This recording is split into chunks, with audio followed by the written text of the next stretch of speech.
When people think about prison, the first images that come to mind often come from movies and TV shows. Violence, constant danger, and dramatic confrontations from the very first minute.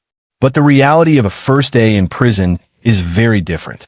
It is far less dramatic, far more controlled, and often much more psychological than physical. The first day in prison usually begins with intake and processing. This can take hours, sometimes an entire day. New arrivals are searched, photographed, fingerprinted, and assigned an identification number. Personal belongings are taken and stored.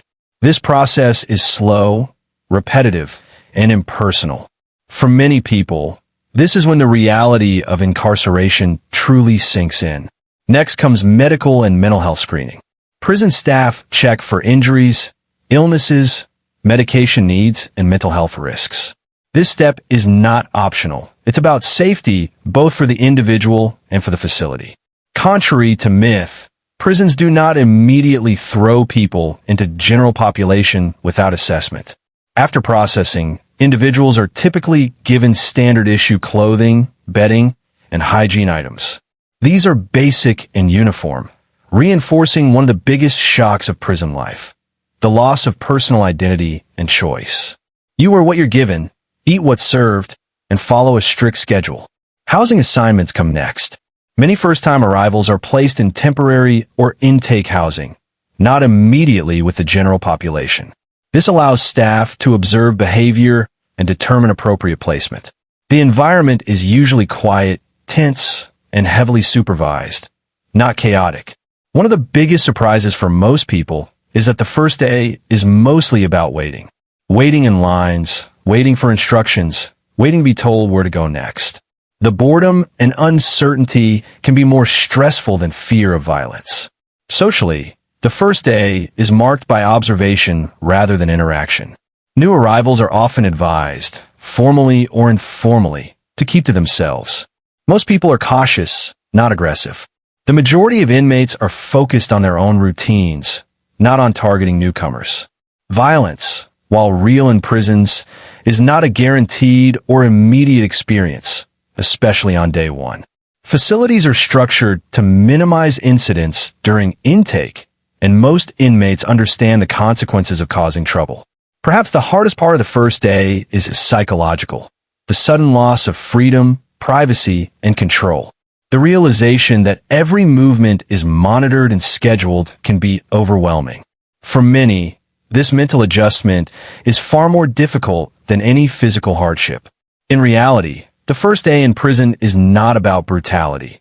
It's about shock, routine, and control. Understanding the facts helps separate fear-driven myths from the real challenges of incarceration, which are often quieter, slower, and deeply personal. The first day in prison does not begin with an inmate being sent straight to a cell or thrown into the general population.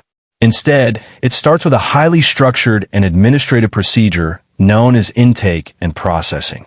This phase is designed to establish control, gather information, and assess risk, and it often lasts several hours or even an entire day. For many people, this is the longest and most mentally exhausting part of their first day. Upon arrival at the facility, individuals are escorted to a secured intake area where movement is strictly controlled. They are instructed where to stand, when to sit, and when to speak. Orders are short, direct, and repeated often. This environment immediately reinforces authority and routine, making it clear that personal autonomy has ended.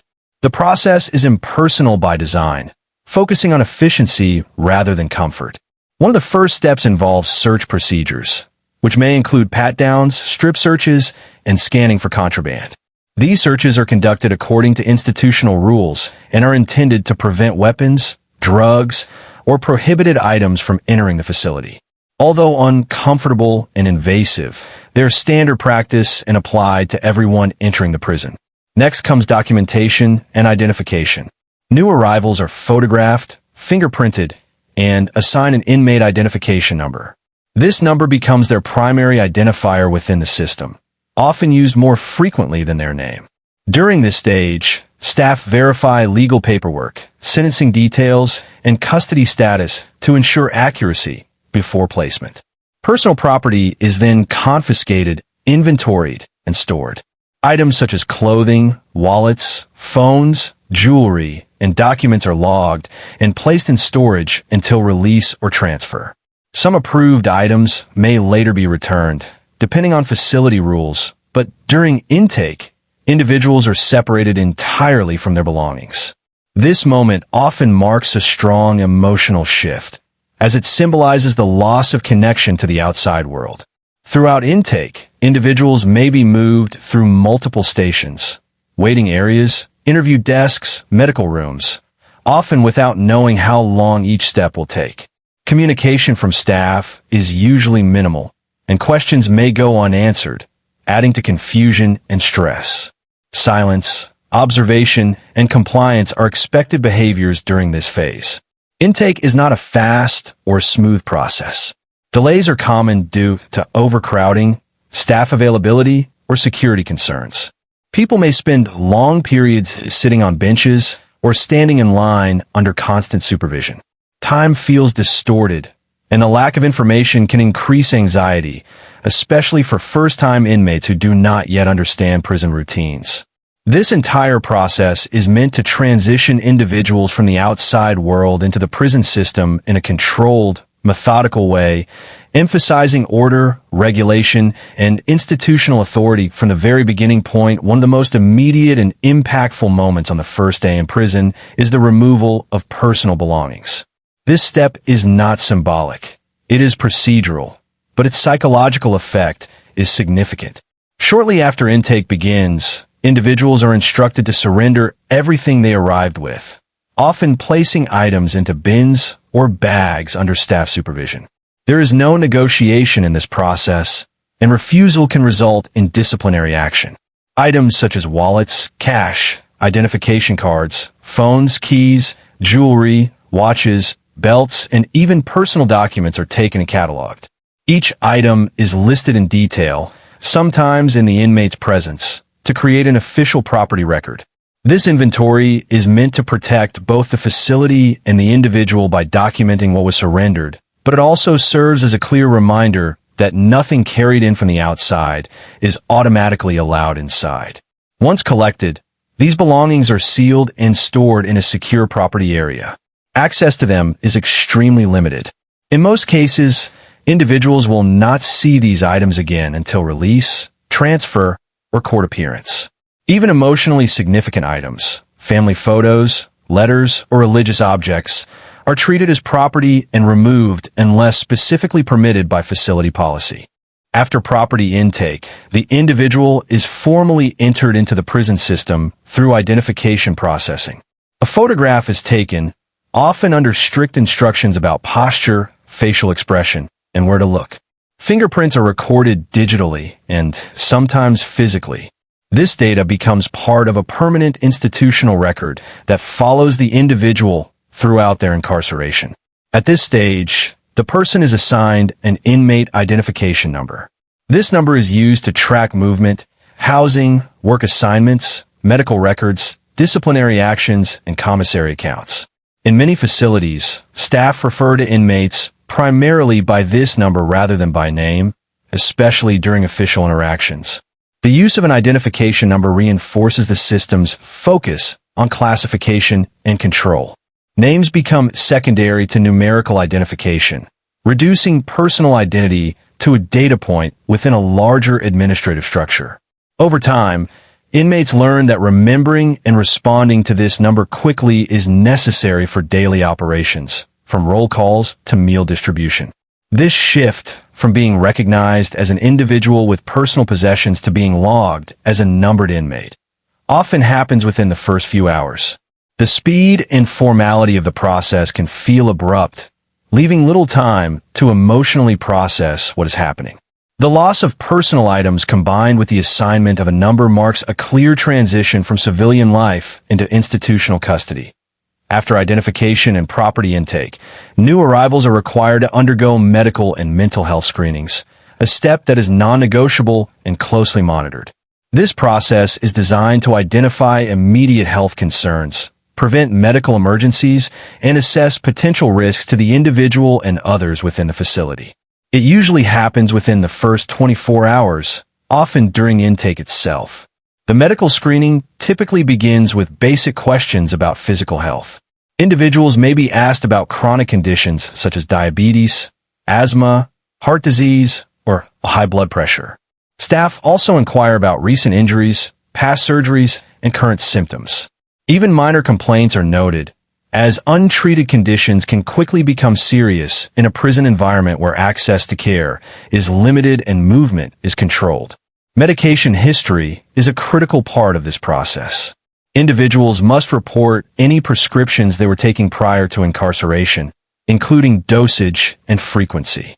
Prison medical staff verify this information before continuing or discontinuing medications. Some medications are substituted with approved alternatives, while others may be delayed until verification is complete. This gap can be stressful, particularly for those dependent on daily medication. Vital signs such as blood pressure, pulse, and temperature are often taken. In some facilities, blood tests, tuberculosis screening, or vaccinations are administered. These measures are not only for the individual's health, but also to reduce the spread of illness within the institution, where close quarters make outbreaks more likely.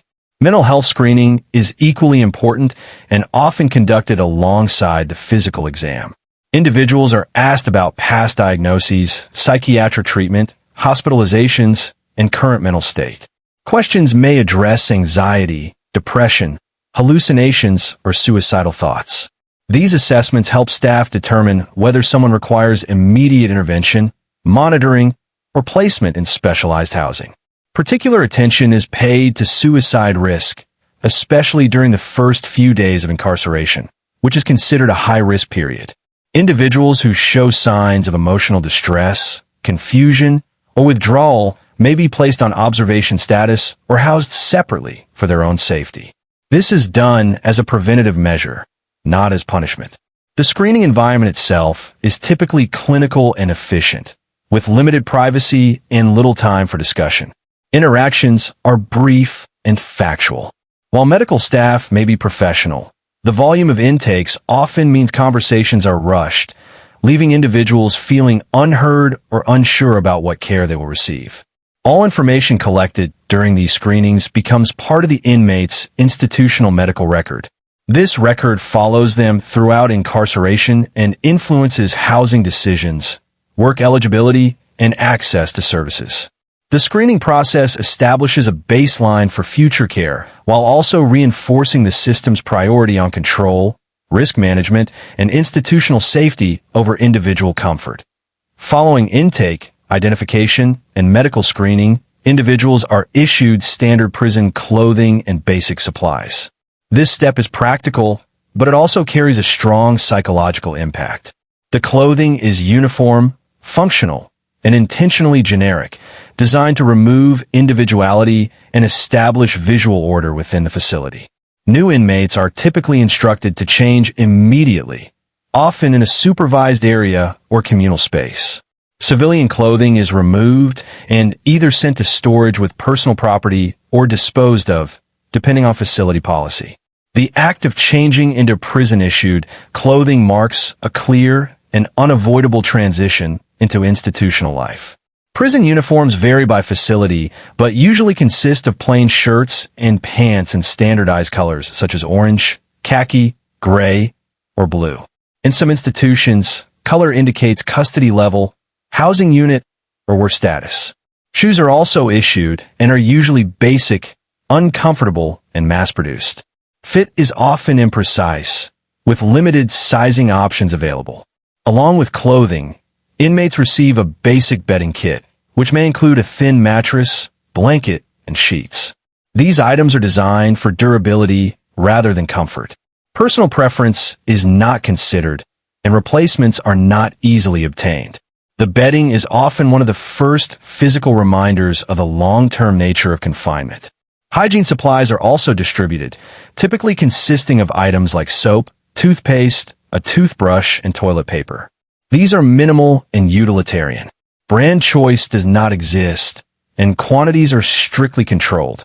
In many facilities, additional or better quality hygiene items must be purchased later through commissary, assuming the inmate has funds. This standardization serves multiple purposes.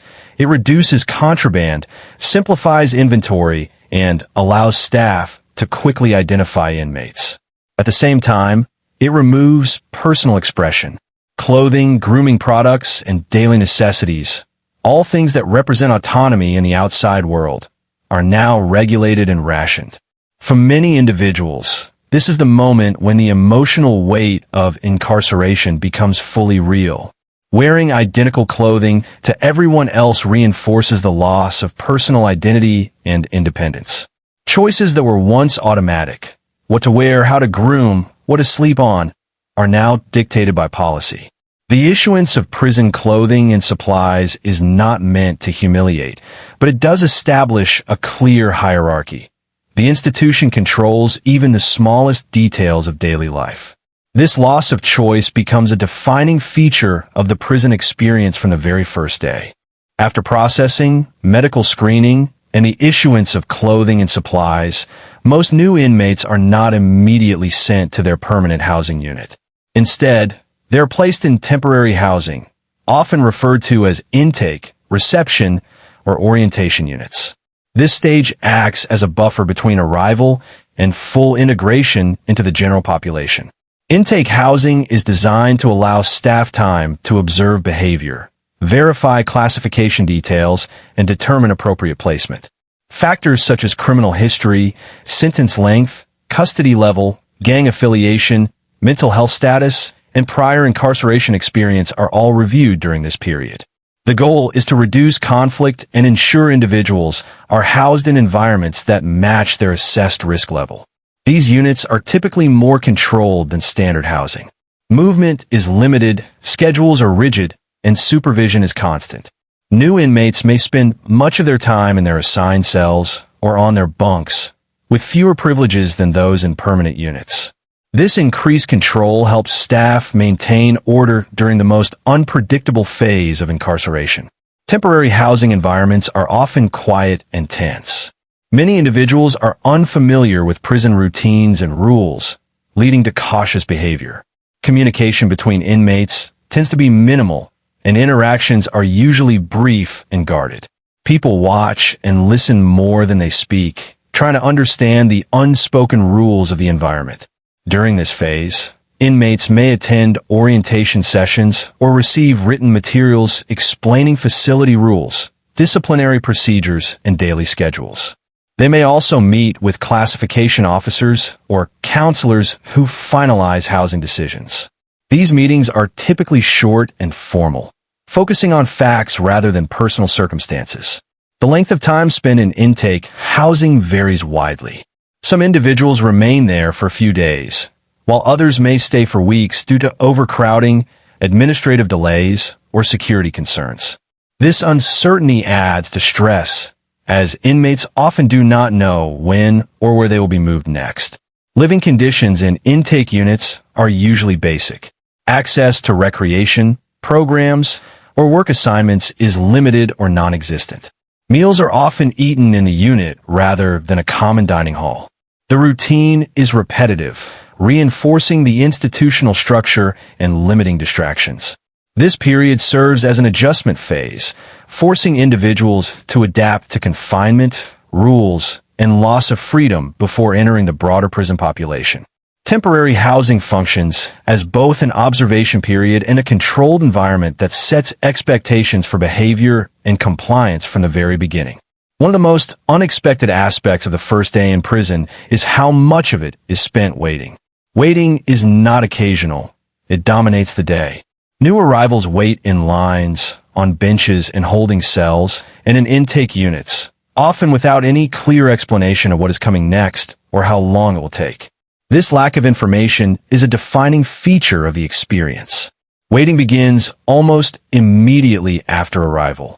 Individuals may sit for hours before processing even starts, especially if multiple people arrive at the same time or staffing is limited. Instructions are brief and rarely repeated, and questions are often ignored or discouraged. Silence and compliance are expected, even when confusion is high. As intake continues, waiting happens between every step, before searches, before medical screening, before clothing issuance, and before housing assignment. These pauses are rarely predictable. A process that seems like it should take minutes can stretch into hours due to paperwork delays, shift changes, or security checks. During these waiting periods, movement is restricted. People are often told to sit still, face forward, and avoid interaction. There may be nothing to read, no clocks, and no way to track time accurately. This creates a sense of time distortion, where minutes feel longer and the day feels endless. The uncertainty adds psychological pressure. New inmates are rarely told where they will be housed, who they will be housed with, or when they will be moved. This lack of control can be deeply unsettling, especially for individuals who are already anxious or unfamiliar with prison environments. Waiting also reinforces the power structure of the institution. The ability to make someone wait, without explanation or timeline, establishes authority and dependence. Individuals quickly learn that nothing moves on their schedule. All progress depends on staff decisions, procedures, and priorities. The emotional impact of waiting is often underestimated. With nothing to do and nowhere to go, thoughts tend to focus inward. People replay events that led to incarceration, worry about family and the outside world, and imagine what prison life will be like. This mental isolation can be more exhausting than physical discomfort. Over time, inmates begin to understand that waiting is not limited to the first day. It is a permanent part of prison life. Waiting for meals, waiting for counts, waiting for movement, waiting for responses to requests. The first day introduces this reality in its most concentrated form. Contrary to popular belief, the arrival of a new inmate does not usually trigger immediate confrontation or aggression. On the first day, most inmates are far more focused on observing newcomers than interacting with them. Prison environments operate on caution and routine, and unnecessary attention, especially toward someone new, is often avoided. New inmates stand out immediately due to their unfamiliarity with rules, movements, and social cues. Others notice how they walk, where they look, how they respond to instructions, and whether they appear anxious or overconfident. This observation is not always hostile. It is often a way for established inmates to assess who someone is and how they might fit into the environment. Direct interaction on the first day is usually limited. Conversations, if they happen at all, tend to be brief and neutral. Many inmates understand that pushing boundaries with someone new can attract unwanted attention from staff or lead to misunderstandings that escalate unnecessarily. There's also an unspoken understanding that intake periods are unstable. New arrivals are still being classified, may be moved again soon, and have not yet established routines. For this reason, most inmates keep their distance, choosing to watch rather than engage. From the perspective of the newcomer, this silence can feel intimidating. The absence of interaction is often misinterpreted as threat or hostility. In reality, it reflects a culture of caution. People in prison learn quickly that attention, good or bad, can carry consequences. Staff presence is also heavier during intake and early housing phases. Increased supervision reduces the likelihood of open confrontation and discourages overt displays of aggression. Most inmates are aware of this and adjust their behavior accordingly. Observation serves practical purposes as well. Inmates assess whether a newcomer respects personal space, follows basic rules, and avoids disruptive behavior. These early impressions can influence future interactions once the person becomes a regular presence in the unit. The first day, therefore, is less about testing or challenging newcomers and more about silent evaluation. Popular media often portrays prison as a place where violence is immediate and unavoidable, especially for new arrivals. In reality, violence on the first day is not automatic, common, or expected. Most correctional facilities are structured specifically to reduce the risk of incidents during intake and early housing periods. The first day is one of the most controlled phases of incarceration. New inmates are under constant supervision, moved in groups or escorted individually, and placed in areas with increased staff presence. These controls significantly limit opportunities for spontaneous violence. Most inmates are aware of this heightened oversight and avoid actions that would draw attention. Additionally, many inmates understand that the first day is unstable and transitional. New arrivals may be moved again, reassigned housing, or placed in protective or specialized units. Engaging in violence during this period offers little benefit and carries serious consequences, including disciplinary charges, loss of privileges, or changes in custody level. Violence in prison, when it does occur, is often connected to specific factors such as ongoing conflicts, debts, gang activity, or long-standing disputes. These dynamics typically develop over time, not within the first few hours of arrival. A new inmate who keeps to themselves and follows instructions is unlikely to be involved in immediate conflict. Correctional staff also play a key role in reducing early incidents. Officers closely monitor body language, interactions, and movement patterns, especially in intake units. Any signs of tension or aggression are addressed quickly through separation or intervention. It is important to note that while violence is not guaranteed, the environment is still stressful and unpredictable. Tension exists, but it is usually controlled rather than explosive. Most inmates prioritize avoiding trouble, particularly early on, when they are still learning rules and expectations. For new arrivals, fear of violence often comes from uncertainty rather than actual threat. The unfamiliar environment, strict rules, and constant observation can heighten anxiety, making the risk feel greater than it is. The reality is that the first day in prison is far more likely to involve silence, supervision, and routine than physical confrontation. For most people, the most difficult part of the first day in prison is not physical hardship, but the psychological impact of incarceration. While the environment may be uncomfortable, the deeper challenge lies in the sudden and total loss of freedom, control, and familiarity. From the moment intake begins, individuals are placed in a setting where every action is directed by someone else. When to stand, when to sit, when to speak, when to move, all decisions are made by the institution. This abrupt loss of autonomy can be deeply unsettling, especially for those who have never experienced confinement before. Privacy disappears almost instantly. Searches, shared spaces, surveillance, and constant supervision mean that even basic personal moments are no longer private. For many, this is one of the hardest adjustments, as it challenges a fundamental sense of dignity and personal space. The first day also brings intense emotional reactions. Fear, anxiety, shame, anger, and disbelief often occur simultaneously. People may struggle to process the reality of their situation while still trying to understand the rules and environment around them. This mental overload can feel paralyzing. Thoughts often turn inward during long periods of waiting. Individuals replay the events that led to incarceration, worry about family members, employment, finances, and relationships outside the facility.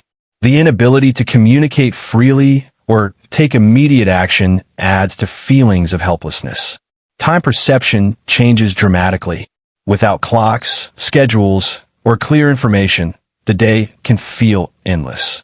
This distortion increases stress and makes even short delays feel overwhelming. Mental fatigue sets in long before physical exhaustion. The psychological impact is compounded by uncertainty. New inmates often do not know how long they will be in intake housing, what their daily routine will look like, or how they will be treated by others. This lack of predictability keeps the mind in a constant state of alertness. Unlike physical discomfort, which people often expect and mentally prepare for, the emotional and psychological strain of the first day comes as a shock. Adjusting to confinement requires mental adaptation, and the first day is when that challenge becomes unavoidable. One of the most misunderstood aspects of prison life is the idea that it is chaotic, lawless, or unpredictable. In reality, the first day, like every day in prison, is highly structured, controlled, and dominated by routine. This structure is both a safety measure and a method of managing large groups of people within a confined space. From the moment a person enters intake, the day is dictated by schedules and procedures. Every movement is guided by staff instructions. Meals, counts, medical visits, showers, and recreation all occur according to a strict timetable. Deviating from these schedules is not allowed, and failure to follow them can result in disciplinary action. Even seemingly small actions, such as moving between units or attending medical appointments, are carefully regulated. Inmates are rarely left to navigate the facility on their own. Staff supervision is constant, ensuring that the environment remains predictable and orderly. Rules and regulations govern not only movement, but also communication, behavior, and interactions with others. New inmates quickly learn that speaking out of turn, questioning instructions, or ignoring procedures can draw immediate attention from staff and potentially escalate into formal disciplinary measures. The routines serve multiple purposes. They allow staff to maintain control, reduce conflict, and ensure the safety of everyone in the facility. They also help inmates adapt gradually, providing structure in an environment where uncertainty and confinement could otherwise lead to chaos. Even social interactions are influenced by routine. Meals, recreational periods, and work assignments provide predictable times when inmates are allowed to gather. Outside these periods, most interaction is limited and closely monitored. This controlled social structure prevents arbitrary or impulsive conflicts. While movies and television often depict prisons as violent and anarchic, the reality is that the first day is dominated by order, observation, and repetition. The environment is highly regimented, with clear expectations for behavior and compliance. This structured nature shapes not only daily life, but also the psychological adjustment that every new inmate must make. In conclusion, the first day in prison is far less about the dramatized violence and chaos often portrayed in media, and far more about processing, observation, and adjustment. New inmates experience a structured environment designed to ensure safety, enforce rules, and establish routines. The challenges they face are largely psychological: loss of freedom, personal autonomy, and certainty, rather than purely physical. Understanding what truly happens on day one helps separate myths from reality and prepares individuals, observers, and society to see prison as a controlled institution rather than a lawless nightmare.